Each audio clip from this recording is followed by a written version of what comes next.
सरगोदा का चक नंबर 25 है, वहाँ का ये वकूआ है जहाँ पर ये आदमी है, इसका नाम है यासीन और इसकी बीवी का नाम है फरखंदा।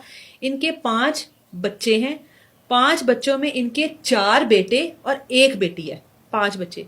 अब इनकी एक जो बेटी है, जो सबसे बड़ी बेटी है, उसकी उम्र है 16 साल। ठीक है। उससे छोटा 13 साल, उससे छोटा 10 साल, उससे छोटा 6 साल और सबसे छोटा 4 साल। एक बेटी है, इकलौती बेटी है। शादी को इनके 18 साल गुजर चुके हैं और इनकी जिंदगी गुजर रही है। 14 मार्च को ये जो खातून है, इस खातून की रात को 11 बजे फोन पर एक कॉल आती है। ये कॉल रिसीव करती है, बच्चे पास सो रहे हैं। ये कॉल रिसीव करते करते बाहर सहन में आ जाती है और वो कॉल होती है इसके भाई की। ठीक है। इसके भाई का नाम है मंसूर, जो कि चनियोट में रहता है। ठीक है। बहन को भाई की कॉल आई है और बहन जो है अपने भाई से गिले शिकवे कर रही है कि भाईजान इतने रोजे गुजर गए, आप अभी तक मेरी ईद नहीं लेकर आए। ठीक है। ना ही आपने बच्चों की ईद दी। जिस पर भाई अपनी बहन को कह रहा है कि फिक्र वाली बात ही कोई नहीं है, मैंने इसीलिए तो फोन किया है कि मैं 1-2 दिन में आ रहा हूँ, तुम्हारी भी ईद लेकर आऊंगा और तुम्हारे बच्चों की भी ईद लेकर आऊंगा। जैसे भाई और बहनें आपस में गिले शिकवे करते हैं और तू मैं या जो भी करते हैं, वो इस तरह की ये दोनों बातें कर रहे। तो कहती भाई मैं आपका इंतजार कर रही हूँ, आपने मेरा कैसा सूट लिया है, किस तरह का लिया है, भाभी ने लिया है या आपने लिया है। तो वो सारी बातें हो रही हैं। भाई कहता है कि ठीक है मैं ना आऊंगा तुम्हारे पास। वापस जाकर सो जाती है। अगला दिन आता है। अगले दिन सहरी में सब उठते हैं प्रॉपर तरीके से, सब लोग, बच्चे, खातून, शोहर, सब लोग सहरी करते हैं। सहरी करने के बाद अपने अपने कामों पर, अपनी अपनी रूटीन पर। जो यासीन है इसका शोहर, वो रोज़ा नहीं रखता। ठीक है, वो रोज़ा नहीं रखता। उसके बाद सहरी करके सारे अपने अपने कामों में सारा कुछ, उसके बाद अफ्तारी का टाइम होता है और अफ्तारी में भी तकरीबन सारा घर जो है एक साथ बैठकर दस्तरखान पर अफ्तारी करता है पुरसकून। एक आइडिया लग रही है चीज़ें, बज़ाहिर सब कुछ ओके है। रात के 8:30 बजे अफ्तार करके सारे कामों से फ्री होकर ये लोग बैठे हुए हैं। शोर आता है कुल्हाड़ा पकड़ के। सबसे पहले वार करता है अपनी बीवी के ऊपर, फरखंदा के ऊपर, उसको जान से मार देता है। बेटी पर, बच्चे पर, दूसरे पर, तीसरे पर, चौथे पर, सबको कुल्हाड़ों से वार कर करके काट काट कर फेंकी जा रहा है। काट रहा है, फेंक रहा है।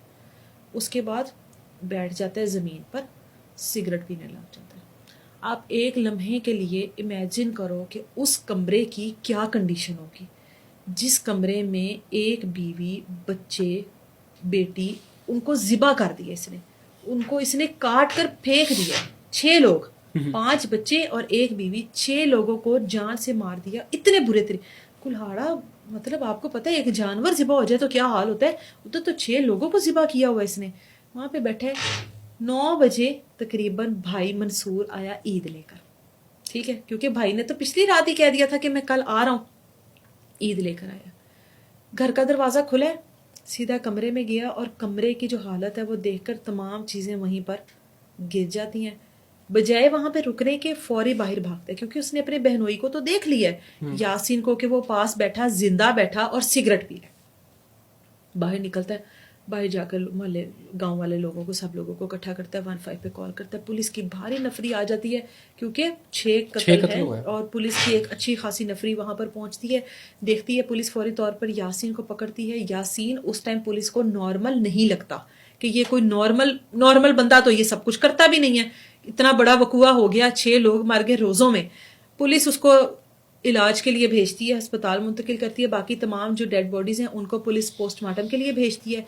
अब जब यासीन थोड़ा स्टेबल होता है तो पुलिस उससे पूछती है, पुलिस उसको कहती है कि भाईजान ये कितना है, क्या हुआ है, क्या मामला था। पुलिस का वजह जो बताता है, वो बताता है कि मेरी जो बीवी है और जो मेरी बेटी है, दोनों के मोहल्ले के एक ही लड़के के साथ नाजायज ताल्लुकात। तो बस ठीक है, बेटी पर भी इल्ज़ाम लगाता है और बीवी पर भी इल्ज़ाम लगाता है कि दोनों के एक ही लड़के के साथ, जिसका नाम है गुलाम मुस्तफ़ा, दोनों उसे बारी बारी मिलती हैं। ठीक है, मुझसे बर्दाश्त नहीं हुआ, मैंने मार दिया, बीवी को भी मार दिया, बेटी को भी मार दिया। पुलिस ने कहा बच्चों को क्यों मारा है, उनका क्या कसूर है। कहता उनको मैंने बहुत बार कहा कि इनका ख्याल रखो, इन पर नज़र रखो, ये जब बाहर जाएं इनके साथ जो इधर उधर ना हो। नज़र ही नहीं रखते थे, ख्याल ही नहीं रखते थे, उनको भी मार दिया। अगर वो नज़र रखते, ख्याल रखते तो आज यहाँ तक हालात पहुँचते। तो ये वजह थी जिसकी वजह से मैंने अपने पूरे ख़ानदान को मार दिया।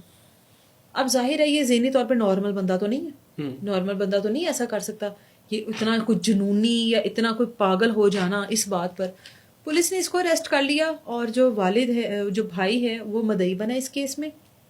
اس نے ان 6 جنازوں کی آخری رسومات کی. کوئی ایک گھر میں مر جاتا ہے تو گھر کے کیا حالات ہوتے ہیں، گھر کا کیا عالم ہوتا ہے، خاندان، یہ سب کچھ کیا ہوتا ہے. اس گھر سے 6 جنازے اٹھے، ان کی آخری رسومات. عید جو بھائی لے کر آیا اس نے بہن کو قبر میں اتارا، ان بچوں کو اس نے قبر میں اتارا.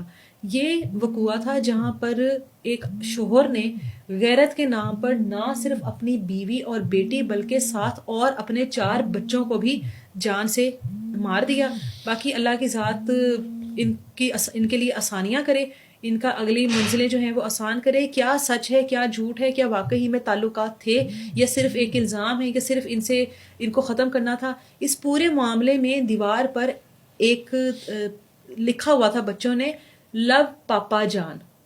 اب وہاں سے اندازہ لگاؤ کہ بچے ماں سے کئی گنا زیادہ اپنے باپ سے محبت کرتے تھے، اور وہ نہیں جانتے تھے کہ باپ جو ہے وہ اس حد تک جلاد ہو جائے گا کہ کلہاڑوں کے وار کر کر کے بچوں کو مار دے گا. اس کی ذہنی کیفیت اس ٹائم کیا ہوگی جب وہ اپنے 4 سال کے بچے کو کلہاڑے سے مار رہا ہے، جب وہ 6 سال 12 سال، اس کی کیا کیفیت ہوگی.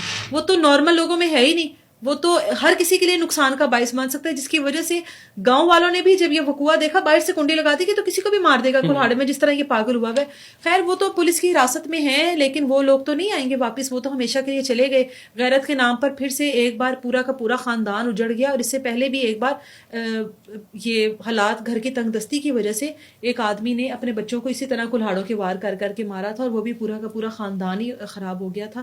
اللہ کی ذات ان کو ہدایت دے. صرف ہدایت کی دعا مانگنی چاہیے اور یہی سوچنا چاہیے کہ بچے جس کے اوپر اتنا مان کرتے ہیں نا، یہ جس کو اپنا تحفظ سمجھتے ہیں، اس کے ہاتھوں بچوں کی جان نہ جائے، اس کے ہاتھوں انسان نہ جائے کبھی اس دنیا سے جس کے اوپر وہ اس کا مان اتنا ہوتا ہے کہ یہ میرا تحفظ ہے، یہ میرا خیال کرے گا. ایک طرف بچے لکھ رہے ہیں لو پاپا جان، دوسری طرف پاپا جان نے بھی کلہاڑا پھڑے ہو جاتے ہیں، پاپا جان بھی کاٹ کے پھینکی جا رہا ہے. تو اللہ تعالیٰ ہدایت ہی دے، بس ہدایت دے.